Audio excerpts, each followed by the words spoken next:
Hi everyone, this is the video number 15 for the NEET students. Okay, ये video में हम देखेंगे potentiometer. Last video में हमने बहुत सारे एमसीक्यू किए थे जो कि जनरली व्हिस्टल ब्रिज और मीटर ब्रिज पे डिपेंड थे। ओके, तो जो लास्ट टॉपिक है अब चैप्टर 3 का वो पोटेंशियोमीटर, वो आज हम देखेंगे। आज थियरी करेंगे हम पोटेंशियोमीटर की, कुछ एक दो एमसीक्यू भी करेंगे, फिर नेक्स्ट लेक्चर में उसके दूसरे एमसीक्यू भी करेंगे। ओके, तो potentiometer, first of all potentiometer क्या है, उसकी एप्लीकेशन क्या है, वो क्या फाइंड किया गया, वो हम देखेंगे। सबसे पहले तो देखो कि पोटेंशियोमीटर जो है, पोटेंशियोमीटर वो इसलिए फाइंड किया गया क्योंकि जो सेल है, हमने सेल पढ़ा जो तीसरे चैप्टर में।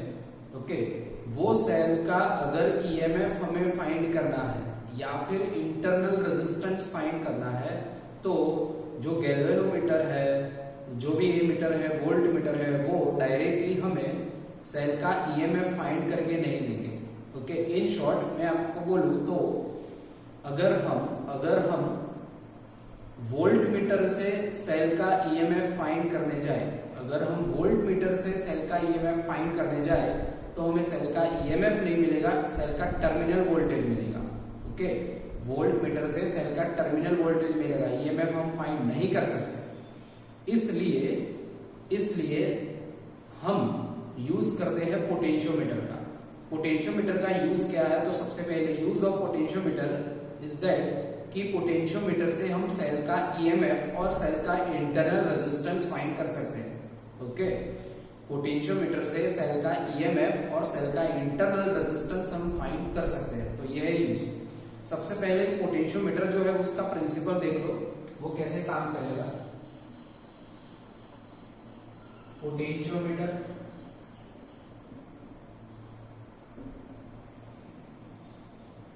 पोटेंशियोमीटर जो है उसका कंस्ट्रक्शन ऐसे आएगा। बैटरी का कुछ इंटरनल रेजिस्टेंस होगा, कुछ यहाँ पे रेजिस्टेंस बॉक्स में से हम जो भी रेजिस्टेंस निकालना है वो निकाल सकते हैं। बैटरी का EMF epsilon, internal resistance R. ये एक कॉमन सर्किट है पोटेंशियोमीटर के लिए। ये वो बैटरी नहीं है जिसका हम ईएमएफ फाइंड करेंगे, ये वो बैटरी है जिसका ईएमएफ हमें पहले से पता है।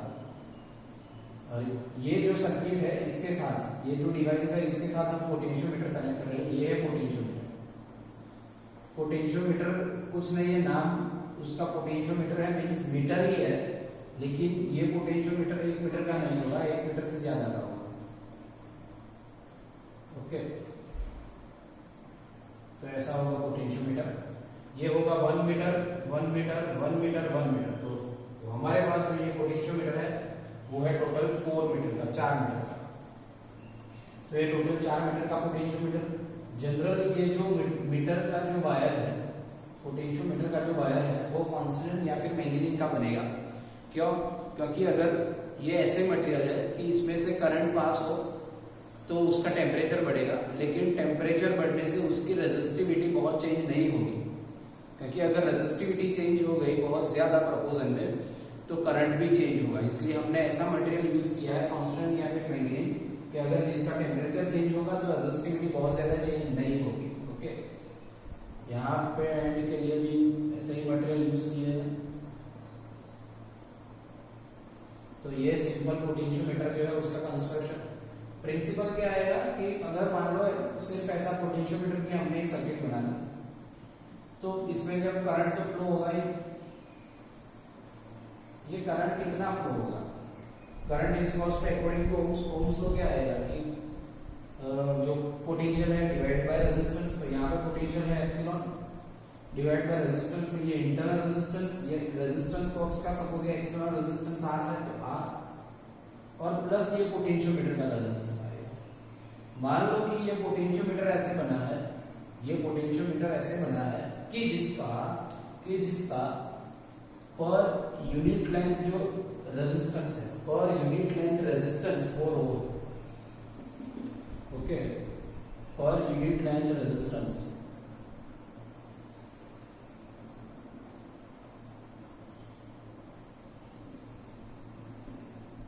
मतलब कि अगर लेंथ 1 मीटर हो गई तो उसका रेजिस्टेंस रो होगा। अगर टोटल लेंथ L है, इसकी अगर टोटल लेंथ L है तो टोटल रेजिस्टेंस क्या आएगा पोटेंशियोमीटर का, रो इंटू L। तो हमने ये भी रख दिया रो इंटू L। ओके, तो ये करंट फ्लो हो गया, पोटेंशियल टोटल पोटेंशियल अपन टोटल रेजिस्टेंस, टोटल रेजिस्टेंस में एक्सटर्नल प्लस बैटरी का इंटरनल प्लस ये पोटेंशियोमीटर का। पोटेंशियोमीटर का रेजिस्टेंस कैसे फाइंड किया कि सपोज ये पोटेंशियोमीटर है L लेंथ का, अगर उसकी पर यूनिट लेंथ रेजिस्टेंस रो है, पर यूनिट लेंथ रेजिस्टेंस रो है और उसकी लेंथ L है तो टोटल रेजिस्टेंस आ जाएगा रो है। तो ऐसे हमने करंट फाइंड कर लिया। अब पोटेंशियोमीटर में मैं दो पॉइंट कंसीडर करता हूँ, एक पॉइंट P दूसरा पॉइंट Q, दोनों के बीच में सपोज ये लेंथ कैपिटल L है, ये भी कैपिटल L आ जाएगा। सपोज ये दोनों पॉइंट के बीच की दूरी L स्मॉल है। ओके, और हमें फाइंड करना है potential difference between P and Q। Okay, P point Q point हमें फाइंड करना है potential difference between P and Q। तो हम क्या करेंगे, potential difference between P and Q according to Ohm's law again V is equals to IR। Okay, V PQ is equals to IR of PQ। I तो current है, current कितना flow हो रहा है सर्किट में, इतना epsilon upon R plus row L। Okay, into R of PQ means PQ का resistance, PQ का रेजिस्टेंस क्या है, रो इनटू स्मॉल l। ध्यान से देखोगे तो पता चलेगा ये एप्सिलॉन टर्म जो है, ओके, ये एप्सिलॉन टर्म वो कांस्टेंट, ये सारी टर्म्स कांस्टेंट, ये भी कांस्टेंट, सिर्फ जो L है स्मॉल l वही variable, it is only the variable. तो ये सब कांस्टेंट को मैं कुछ सिग्मा बोल देता हूँ, ये सारे कांस्टेंट को मैं सिग्मा बोल देता हूँ और into L। Okay, that means हम ऐसा बोल सकते हैं कि V PQ proportional to L of PQ, where L of PQ is the length between P and Q। So ये है प्रिंसिपल पोटेंशियोमीटर का। ओके, अब क्या है पोटेंशियोमीटर स्टेटमेंट में प्रिंसिपल क्या है देख लो कि पोटेंशियोमीटर पे कोई भी दो पॉइंट के बीच का पोटेंशियल, पोटेंशियोमीटर पे कोई भी दो पॉइंट के बीच का पोटेंशियल वो दो पॉइंट के बीच की दूरी के डायरेक्टली प्रोपोर्शनल में होता है। ओके, पोटेंशियोमीटर पे कोई भी दो पॉइंट के बीच का पोटेंशियल वो दो पॉइंट के बीच की दूरी, वो दो पॉइंट के बीच की दूरी के डायरेक्टली प्रोपोर्शनल में होता है। ये है प्रिंसिपल। ओके, तो ये है प्रिंसिपल पोटेंशियोमीटर का। अब हम वर्किंग देखेंगे। वर्किंग में दो थियरीज है, एक EMF कंपेयर करना है और एक रेजिस्टेंस, इंटर रेजिस्टेंस फाइंड करना है, वो दोनों देखेंगे।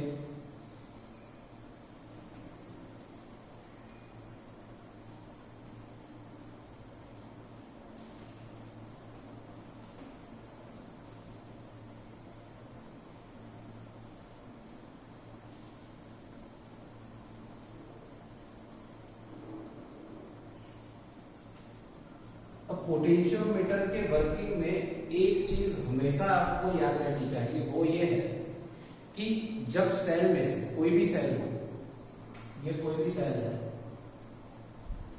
जब सेल में से करंट फ्लो होता है, व्हेन करंट इज फ्लोइंग, और अगर हम उसके बीच का वोल्टेज मेजर करें तो वो मेजर होगा टर्मिनल वोल्टेज। ओके, अगर सेल में से करंट फ्लो होता है तब हम वोल्टेज पोटेंशियल डिफरेंस फाइंड करें तो हमें मिलेगा टर्मिनल वोल्टेज। और जब करंट फ्लो नहीं होता, ये सेल में से कोई भी करंट फ्लो नहीं हो रहा है और अगर हम उसके बीच का पोटेंशियल फाइंड करें तो हमें मिलेगा EMF।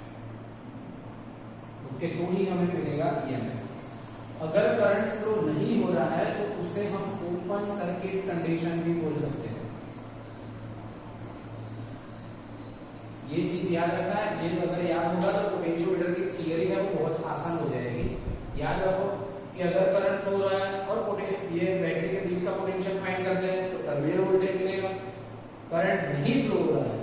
मीन्स के बैटरी कौन सी कंडीशन में, ओपन सर्किट कंडीशन में है, और अगर हमने बैटरी के बीच का पोटेंशियल फाइंड कर लिया तो ही हमें मिलेगा बैटरी का ईएमएफ। ओके, ये चीज आपको पता होगी तो आसानी रहेगी।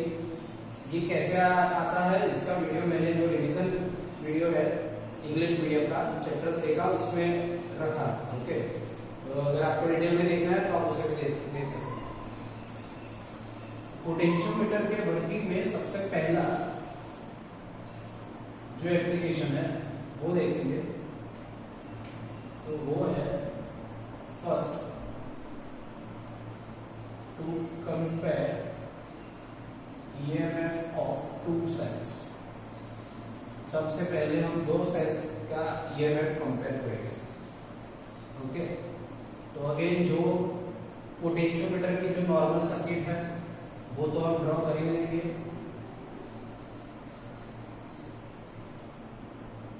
ये इंटरनल रेजिस्टेंस आर बैटरी का ईएमएफ एप्सिलॉन, ये एक्सटर्नल रेजिस्टेंस आर। ये सर्किट है एक्सटर्नल सर्किट जो पोटेंशियोमीटर को चालू करने के लिए होती है।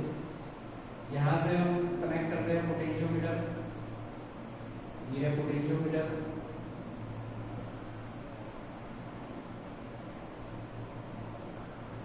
ओके, तो ये है पोटेंशियोमीटर का फिगर। दो सेल का ईएमएफ मेजर करना है, कंपेयर करना। तो पहले जो दो सेल का ईएमएफ कंपेयर करना है उसे रख लेते हैं। ये लेते हैं पॉइंट ए, ये लेते हैं पॉइंट बी। अब पॉइंट ए से हम दो सेल को निकाल लेते हैं। पहले ये एक सेल जिसका ईएमएफ मान लो एप्सिलॉन 1 है, फिर ये दूसरा सेल जिसका ईएमएफ मान लो एप्सिलॉन 2 है। ओके, ये दोनों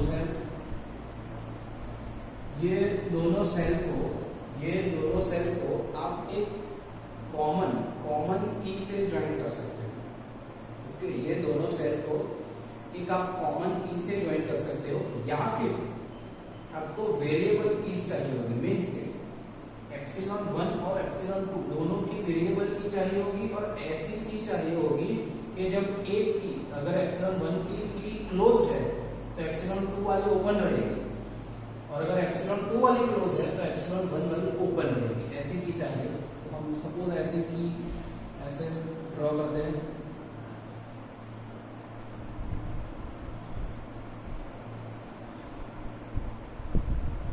तो ये एप्सिलॉन 1 की जो की है वो K1, एप्सिलॉन 2 की जो की है वो K2। इसमें एक चीज याद रखना, अगर K1 ओपन है तो K2 कंपल्सरी क्लोज। दोनों एक साथ ओपन नहीं रह सकती और दोनों एक साथ क्लोज नहीं रह सकती। ऐसा कॉम्बिनेशन की में हमने किया। ओके, प्रैक्टिकल जब आप करोगे पोटेंशियोमीटर का तो उसमें आएगा। तो याद रखना, दोनों एक साथ ओपन नहीं रह सकती, दोनों एक साथ क्लोज नहीं रह सकती। यहां से एक कॉमन टर्मिनल में से हमने गैल्वेनोमीटर ज्वाइन किया। ओके, अब यहां से कहां से जॉकी, ये गैल्वेनोमीटर, और वहां से जॉकी। ओके, ये जॉकी।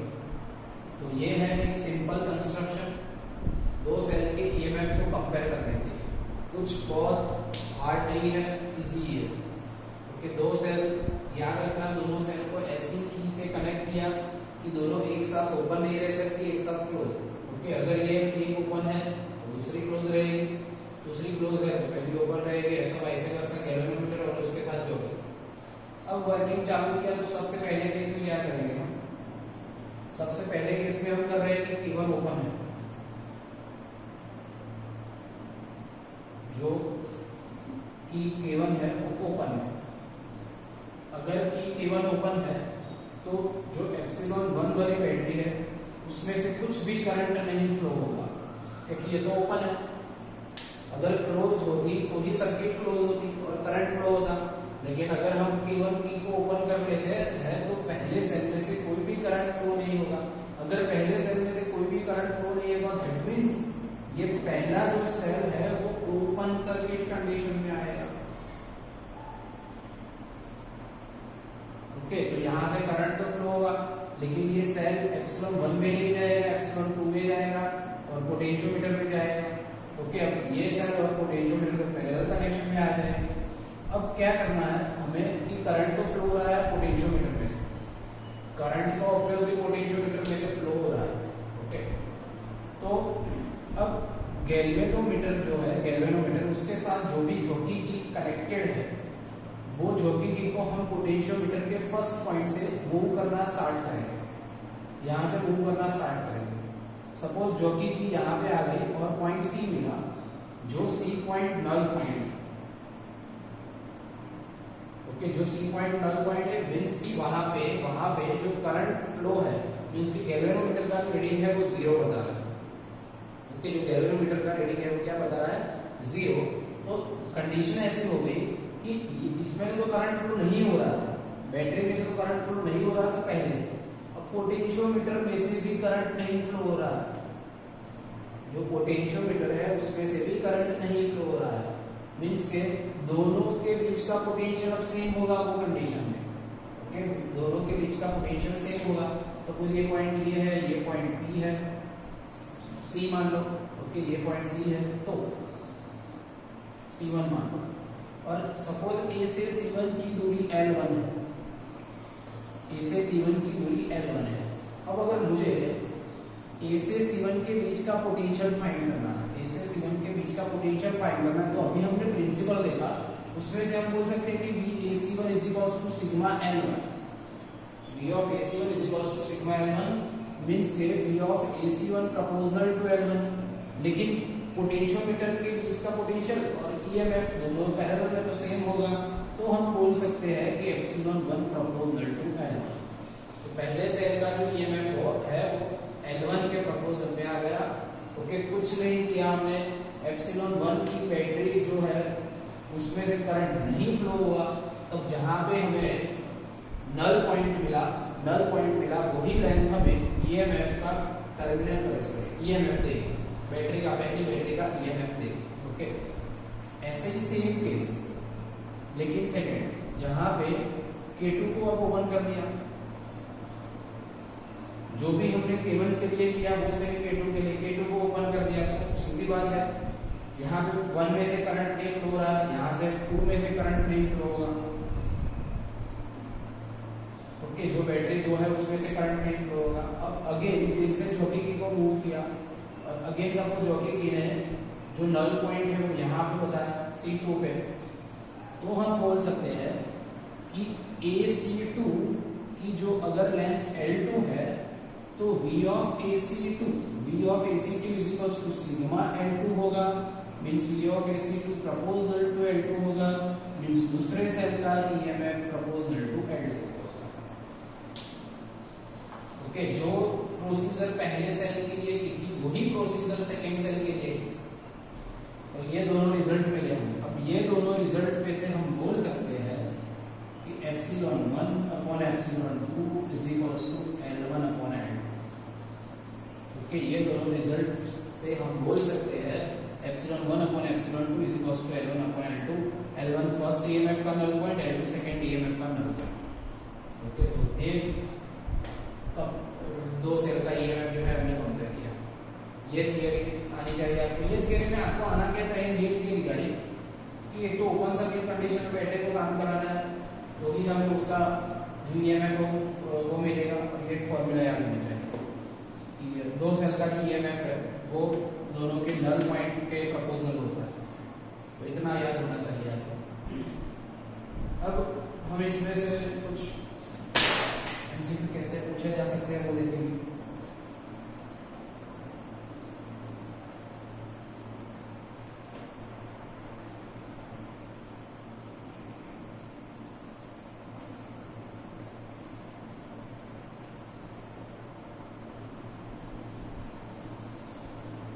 तो MCQ बाद में करेंगे नेक्स्ट लेक्चर में। पहले हम इसका इंटरनल रेजिस्टेंस कैसे मेजर होगा वो देख लेते हैं।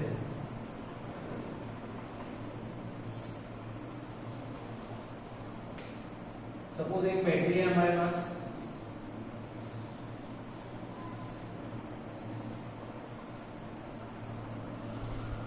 एक सेल है, उसके उसका इंटरनल रेजिस्टेंस स्मॉल आर है। मान लो कि उसके साथ एक रेजिस्टेंस बॉक्स कनेक्ट कर दिया हमने,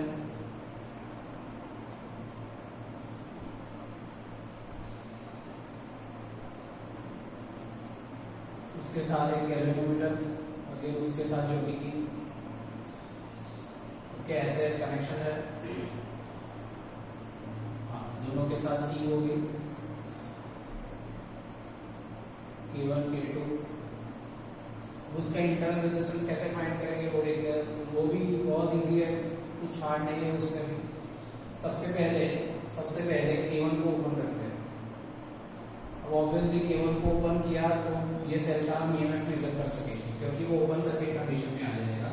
तो सपोज K1 को ओपन किया तो गैल्वेनोमीटर जो है वो सपोज नल पॉइंट C2 पे बता रहा है, ओके वो सपोज नल पॉइंट C2 पे बता रहा है, वो C1 ले लेते हैं यहाँ पे, C1 पे बता रहा है। तो हम बोल सकते हैं कि एप्सिलॉन जो बैटरी का ईएमएफ है, एप्सिलॉन वो प्रोपोर्शनल टू L1 होगा obviously.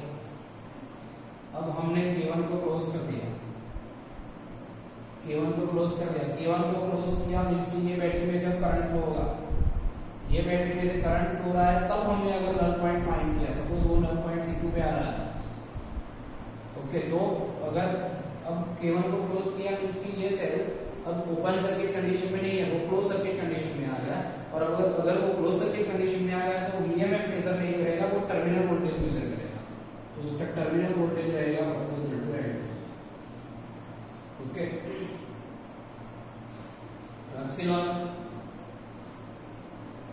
Proportional to L1, V proportional to L2, दोनों अगर कंपेयर करो तो epsilon upon V is equals to आएगा L1 अपॉन L2, ओके। दोनों की फार्मूला रखो तो इंटरनल रेजिस्टेंस की जो फार्मूला आ जाएगी, एप्सिलॉन की फार्मूला क्या होगी, V प्लस IR, और V की फार्मूला क्या होगी, IR, ओके। दैट मींस रख दो तो ऐसा आएगा IR plus IR upon IR is equals to L1 upon L2, okay. V is equals to I capital रखते हैं,